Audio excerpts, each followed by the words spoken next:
आज सुबह ही मेरी प्रतीक्षा से बात हो रही थी। वो बता रही थी कि जब वो दिल्ली यूनिवर्सिटी में पढ़ती थी तब एक दिन का बेसब्री से इंतजार रहता था।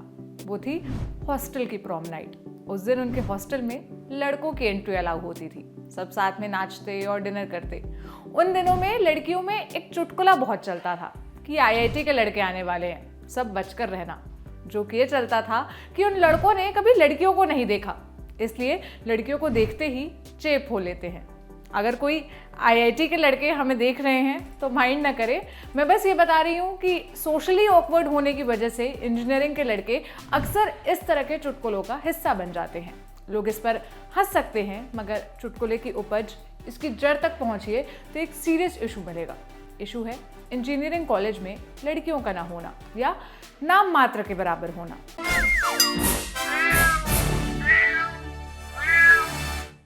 हाय, मेरा नाम है सोनल और आप देख रहे हैं ऑर्डिनरी की स्पेशल सीरीज म्याऊं। अब तक आप समझ ही गए होंगे कि आज हम बात कर रहे हैं इंजीनियरिंग की, यानी इस देश में व्याप्त एक बड़े समुदाय की, जिसकी भाषा अलग है, जिसका रूटीन अलग है, जिसकी दुनिया ही अलग है, यानी इंजीनियरिंग स्टूडेंट्स और इस समुदाय में छुपी अल्पसंख्यक लड़कियों की। आईआईटीज़ इस देश के प्रीमियर इंस्टीट्यूट है। यहाँ की पढ़ाई और रिसर्च की बात पूरी दुनिया में होती है। यहाँ से निकले कई लोग बहुत बड़े बड़े पदों पर कार्यरत हैं, मगर इनमें से कितने नाम आपको महिलाओं के मिलते हैं? मुझे तो ऐसा कोई नाम याद नहीं आता। देश में 23 आईआईटीज़ हैं और इनमें लड़कियाँ केवल 8% हैं, वो भी आज के दौर में, जब पहले के मुकाबले लड़कियाँ हर फील्ड में ज़्यादा दिख रही हैं। इंजीनियरिंग में लड़कियां कम क्यों हैं, ये गेस करना कोई मुश्किल काम नहीं है। पहली वजह तो यह है कि साइंस स्ट्रीम में अच्छा परफॉर्म करने के बावजूद कई घरों में ऐसा माना जाता है कि बेटियों को प्रोफेशनल कोर्सेज के लिए ना भेजें। कोई ऐसा कोर्स करें जिसके लिए उन्हें शहर से बाहर ना निकलना पड़े, कॉलेज जाएं और कुछ घंटों में वापस घर आ जाएं। इसके लिए वो पास में मौजूद बीएससी और बीए कोर्स ज्वाइन कर लेती हैं।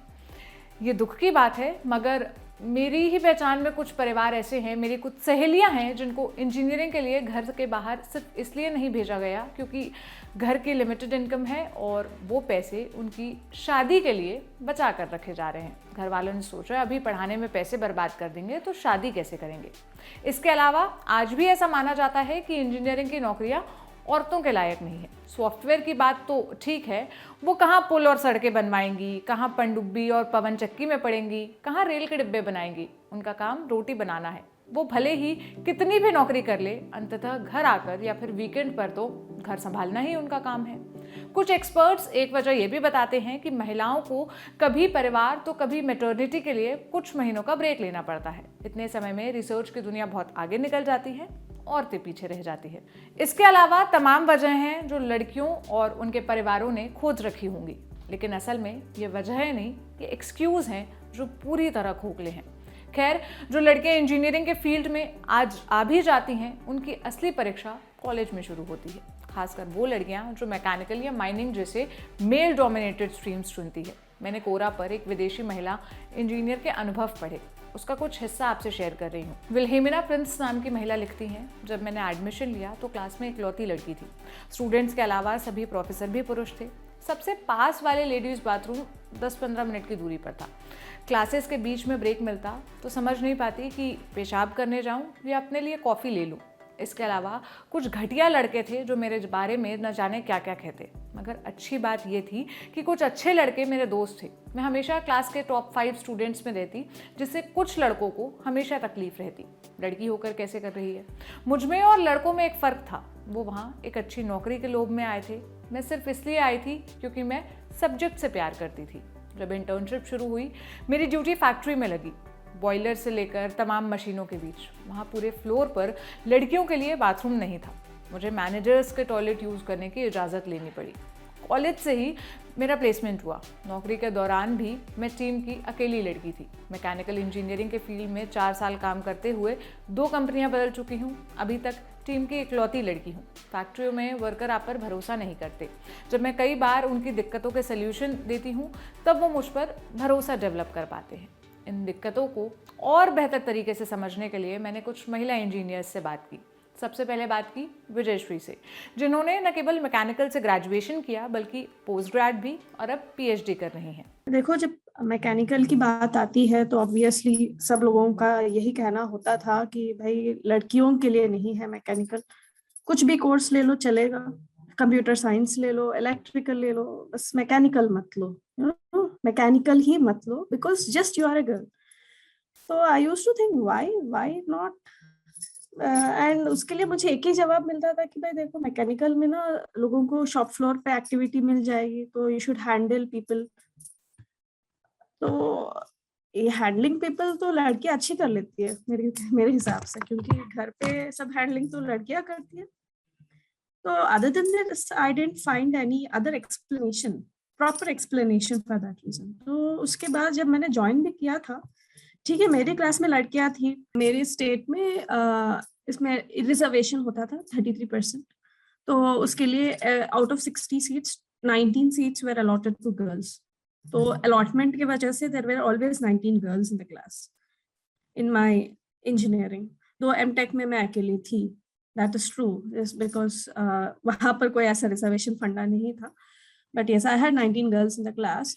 बट अक्सर जब हम लैब्स में जाते थे तो वहां पर तो इंटरेस्ट तो रहता था कि भाई क्या है ये, फाउंड्री है तो कैसे ये लोग टेस्टिंग कर रहे हैं, क्या है इसका जानने का इंटरेस्ट होता था। तो हम लोग एक दो लोग लड़कियां जाके पूछती थी सर हम करेंगे इसको, क्या करना है। तो हमें अक्सर ये आंसर मिलता था कि भाई तुमको ये सीख के भी क्या करना है, आप दूर रहो, हम कर लेंगे, आप बस नोट्स प्रिपेयर कर लेंगे। तो यहाँ सीखने के लिए जब लोग आते हैं सबकी उत्सुकता एक लेवल पे होती है, ऐसा नहीं है कि अलग जेंडर है तो इनकी उत्सुकता लेवल कुछ कम है उनकी ज्यादा है, you know, it is always the same. But ये जो अरे तुम लोग सीख के भी क्या कर लोगे, ऐसी स्टेटमेंट मैंने जो कॉलेज टाइम पे सुनी थी, ये बहुत ही मतलब it is gender specific I should say. लड़कियां हो लड़के हो, दोनों में कोई खूबियां कमियां सब सेम होती है मेरे वजह से, मेरे हिसाब से। बिकॉज देखो some people will have some positives, some people will have some negatives. Every human body has plus and minus and then only it is balance. तो it is nothing to do with gender, तुम लड़की हो लड़के हो ये बहुत दूर की बात है, पहले तो you are human being, right? तो अगर वो कोटेशन अपने दिमाग में है टू द प्रोफेसर और टू द स्टूडेंट्स को स्टूडेंट्स, तो everybody should be seen equally. Knowledge में सब लोग एक तरह से ग्रैब कर रहे हैं, लेट इट बी लड़का और लड़की, it shouldn't matter to the other person. तो नॉलेज देते जाओ यार, उसमें क्या प्रॉब्लम है, उसमें क्या प्रॉब्लम है, आई डोंट अंडरस्टैंड। मैंने जयंतिका से भी बात की जिन्होंने इंजीनियरिंग के दौरान अपनी ब्रांच मैकेनिकल से इलेक्ट्रिकल कर ली थी। इन्होंने IIT BHU से पढ़ाई की है, आप इन्हें भी सुनिए। मेरा एक्सपीरियंस थोड़ा पुराना है, मैं 10-15 साल पहले IIT BHU में पढ़ती थी, इंजीनियरिंग करती थी। इंजीनियरिंग कॉलेजेस खासकर IITs में जेंडर रेशियो काफ़ी स्क्यूड रहता है। जैसे मैंने जब ज्वाइन किया था तो मेरे ब्रांच में 50 के बैच में like just in the branch सिर्फ 2 लड़कियां थी। और मतलब आप इमेजिन कर सकते हो वो परसेंटेज रेशियो 10-15 साल पहले ये था। इस बात को काफ़ी समय हो गया, पर ऐसे कई बार मज़ाक में बोल दिया जाता था कि ये फीमेल्स नहीं है, ये नॉन मेल्स है। आई थिंक हो सकता है 17-18 साल के हम भी बच्चे ही थे, तो सब इम्प्रेशनेबल होते हैं, सबको फिट इन होना होता है, तो इसलिए सब करा जाता रहा होगा। हाँ, पर कई बार लगता था कि आप वेलकम नहीं है, तो मेरी फर्स्ट ईयर में ब्रांच मैकेनिकल हुआ करती थी। तो अधिकतर बार फर्स्ट ईयर में आपका एक वर्कशॉप करके होता है, जहाँ पे आपको जाके अलग-अलग तरह की वर्कशॉप होती हैं, carpentry, foundry, there are like काफ़ी सारी। तो उसमें वर्कशॉप वर्कमैन पूछते थे कि आपकी ब्रांच कौन-सी है? क्योंकि सभी लोग आते थे, सारी इंजीनियरिंग ब्रांचेस के लोग उसमें आते थे। तो बताते थे कि मैकेनिकल है, तो बोलते अरे लड़कियों को ये सूट नहीं करता, कोई और ब्रांच बेहतर रहती, आप ब्रांच चेंज कर लेती तो अच्छा कर ले तो अच्छा रहेगा। मैंने ब्रांच चेंज करी पर मेरे रीज़न्स कुछ और थे। मेरे रीज़न्स थे मेरे को अपना करियर प्रोग्रेशन इलेक्ट्रिकल में ज़्यादा अच्छा लगता था, तो मैं 1 साल बाद ब्रांच चेंज करी। लड़कियों के हॉस्टल का टाइम होता था 7 या 8 बजे, लड़कों के हॉस्टल का टाइम होता था 10-11 बजे। फिर उसके बाद आप कहीं लाइब्रेरी वगैरह तो पहले खुली नहीं रहती थी कि 8-9 बजे बंद हो जाती थी, फिर एग्ज़ाम टाइम में खुलने लगी, क्योंकि हमारे हॉस्टल का टाइम अलग होता था, हम जा नहीं पाते थे।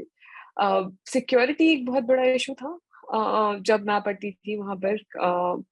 तो मतलब काफ़ी छेड़खानियाँ वगैरह होती थी।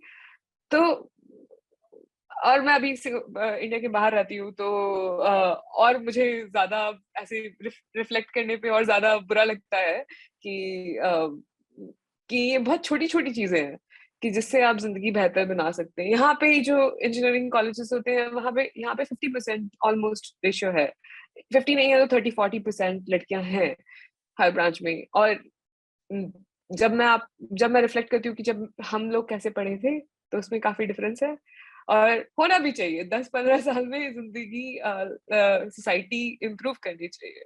That's what we should hope for. But हाँ, वुमेन फ्रेंडली कई चीज़ें करी जाती थी, पर ऐसे बोला जाता था आपकी सेफ्टी के लिए करी जा रही हैं, बट ये था कि आपको कुछ हो जाए, आपकी सेफ्टी, आपकी सिक्योरिटी की हम रिस्पॉन्सिबिलिटी नहीं ले सकते, इसलिए आपकी सेफ्टी के लिए आप अंदर रहें।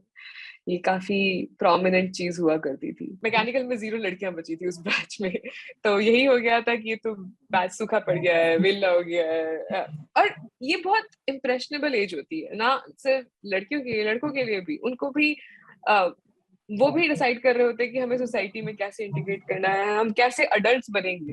तो ये बहुत इम्पोर्टेंट है, ना सिर्फ लड़कियों की सेफ्टी के लिए, बट मतलब हमारे ह्यूमन लाइक ब्रेन को इवॉल्व होने के लिए भी, आई गेस। हाँ।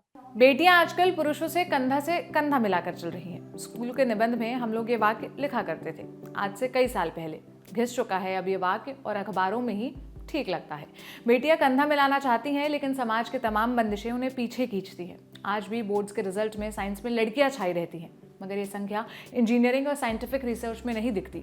कई सौ कंधों में एक कंधा लड़की का दिखता है, जो उचक उचक कर पूरी कोशिश में लगा रहता है कि वो पीछे न रह जाए, नीचे ना रह जाए। हर मेल डोमिनेटेड फील्ड में लड़की को लड़के से ज़्यादा मेहनत करनी पड़ती है। उनके लिए इट्स ऑलवेज द टॉप और नथिंग, क्योंकि कोई लड़का कोई काम पूरा ना करे तो कहा जाएगा कि वो आलसी है, मक्कार है। लड़की ना करे तो पूरी लड़की ज़ात को बदनाम किया जाएगा, कहा जाएगा इसलिए लड़कियों को हायर नहीं करना चाहिए। क्या राय है आपकी इस मसले पर? आपके क्या अनुभव हैं? मुझे कमेंट बॉक्स में बताइए। अब फिर मुलाकात होगी सोमवार को। देखते रहिए ऑर्डिनरी। शुक्रिया।